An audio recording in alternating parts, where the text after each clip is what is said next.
Yeah, we are in the kitchen this morning because we have a guest that we absolutely love because of her clean eating recipes she's shared with us over the years, along with more than her 650,000 Instagram followers. What? Well, now registered dietitian Rachael DeVaux is out with her very first cookbook, Rachel's Good Eats, easy, laid back, nutrient-rich recipes. And Rachael is here with me now. Thank you for joining us. Thanks for having me. I'm so excited. Oh, we are thrilled for you. This is such a great moment having your cookbook. And it all started on Instagram? It did.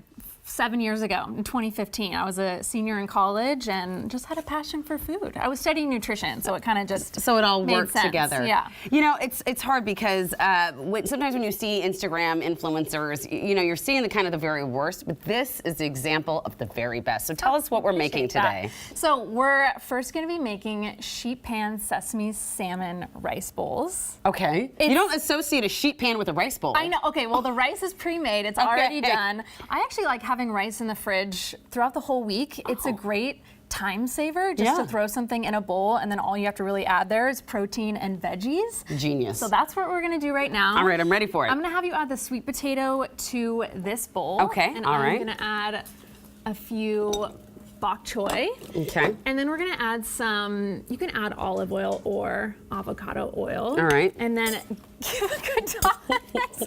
I thought this was this We far. can do the tongs. All right, thank you. So we're gonna toss this together and then essentially just add some salt. Just and then a if you little wanna salt. add that pepper, Okay.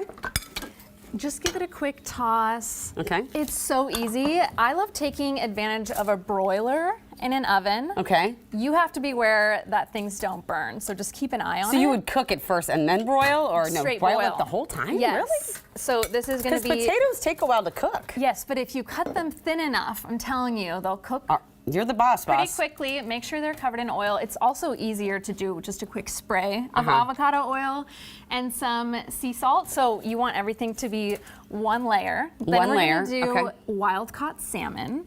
So we're going to add this to another bowl, and then my stomach is gonna start growling. I'm gonna warn you. It doesn't matter how much breakfast I eat in the morning. When my friends start cooking with me and it smells so good, yeah, when you smell it, it's gonna start growling. There it is. All right, let's go. Olive oil. All right. So we get a dose of healthy fats with the olive oil, and same with the wild salmon. All right. We have sesame oil. And then coconut aminos. It's just, I think, a healthier alternative for soy sauce. It has like a sweet flavor to it. I can't have soy because it's sometimes it bloats. Yeah, for sure. So the coconut aminos is such a, if you guys have never tried that, go get it. Trader Joe's is a very inexpensive option. Yes, exactly. We're gonna give it just a little flip here. Okay. And then add it to that same sheet pan. This is for those nights you're not really into cooking. You don't want to spend a lot of time in the kitchen. Yeah. Boom. Which happens a lot. So we just did that in like 2 minutes. yeah, so we're gonna put this in the oven on broil for 10 to 12 minutes. On broil, okay. Yes. Where, by the way, when I'm broiling this, what part of the oven? Like I like middle, the center up, rack. high? Okay, center rack. Center rack, then right in the middle. It's not too burnt. You can kind of season it with whatever you want with the potatoes and bok choy, but I like simple salt and pepper. Okay. So you're gonna pull out the finished product. With the magic of TV. I know. Ta-da. Ta-da. It's done. We have actually This is beautiful. on top as well. So we're gonna build the bowl. Okay. We already have our rice. All right. We are going to add the bok choy.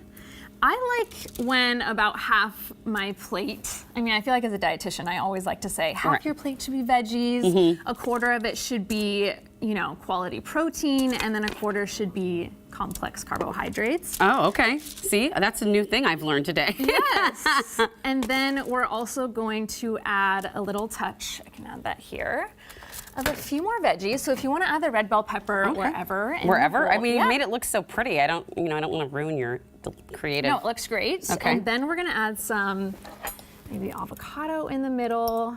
Again, some healthy fats. We want it to be very balanced here. You want to feel satiated at the end. That's just cilantro. We have green onion. Just give it a little pop of flavor. And it is good for your whole body. You're a nutritionist, so I'm going to ask you this question. My son, he's got a medical issue called hyperinsulinemia, which is like the opposite of diabetes. And his doctors are always saying, every meal he has to have all three, the veggies, the complex carbs, I love a the complete meats. meal. Okay, so it's good for everyone, right? Yes, you have fiber in there. This is going to keep you full for hours. It's Okay. going to make you feel good. And then we just have some olive oil, again, just the rest of it to drizzle over. Just to give it a little, okay, I'm The going to have a top. bite of this. And then Let's if you go try want, it. you can add extra greens. It's kind of up to you. This is like a customize your bowl type of situation. Okay, It's good. So you got a little bit of everything. I also brought you. It's really good. Do you like it? I really like the sweet potato and the salmon together. Okay, it really only takes 15, maybe 20 I've never max to actually make. had those two flavor profiles mixed. That's a So winning good. combination. I love that one. Oh my gosh. Okay, and what is this over here? I walked into the studio and I said, I want to eat that now. This is my fan favorite Twix bars. Twix bars? So I love remaking your favorite classic recipes or sweets, especially growing up, using healthier ingredients that you can feel good about. Right. I don't want to deprive myself of eating my favorite foods. No. So we have a lot of classics in my first cookbook. We have crispy chicken parm. We have chicken pot pie. Twix bars, salted peanut butter cups, a lot of All the things. All the Okay, things. so what made you say, listen, I'm gonna, by the way, may I? you may, yes. What made you say, I'm gonna make my own Twix bar? Twix bars were my favorite growing up. Like I would hoard them at Halloween. Like I wouldn't let anyone else have them because they're my favorite. So I'm like, I need to make them a healthier version. We have a shortbread layer on the bottom. Okay. Caramel in the middle, which is essentially just almond butter, maple syrup, vanilla, and sea salt. I can taste the almond butter, but it tastes It's so out good. of control. And then just dark chocolate on top with flaky sea salt. This is legit. And it actually does taste, like it's so good, but you can also tell it's healthy. Which does make you feel like you're like, I'm eating healthy. It's you totally feel good fine. about it. My pro tip is to make a batch and cut it into little bite-sized pieces. Throw it in your freezer. It'll last forever, but you won't. You'll eat that before then. Okay. But they're just easy grab and goes. I'm gonna eat this so you can tell me about the smoothie. Okay, we have a thin mint chip smoothie. I love smoothies for breakfast, especially after workouts. I'm a morning workout kind of gal. you are? Okay. So I love refueling with a protein smoothie, something that's going to keep me full for a few hours and also support lean muscle growth. And so this is basically like a thin mint chip smoothie version. Yeah. So we have cacao nibs, which are high in antioxidants. There's hemp seeds, which are high in plant protein, fiber, omega-3s. And then I always put plant protein or whatever protein you like in the smoothie. Half a frozen banana. But basically I want to teach people that you can build a healthy smoothie that could be a great meal replacement. That's going to keep you full. That's good because a lot of times when I used to go to Jamba Juice all the time. So did I, college. And I mean, that was my thing. And I would be like, I'm getting a smoothie because it's going to be like a meal. Was not, never. I was always hungry It's like an all hour fruit. later. First of all, that's going to spike your blood sugar with it being all fruit. I felt as though it did. I know, but they're so good. So was. I have really great smoothie recipes. Thank goodness for that. My In this daughter book. loves her smoothies, so I can't wait to dive into your book, Make Your Smoothie Recipes. But thank you so much for coming on the Thanks for having show me. I and loved sharing it. all this. And you're going to leave those with I'm going us to leave when you these leave. here. Joseph, we have lunch for you here. Oh, thank you. And if y'all would like Rachel's recipe for sheet pan sesame salmon rice bowls, we've got it on New Day's website, or you can just text the word recipe to 206-448-4545. We'll send you the link straight to your phone. Convenient. Easy peasy, Wow, I love lemon squeezy.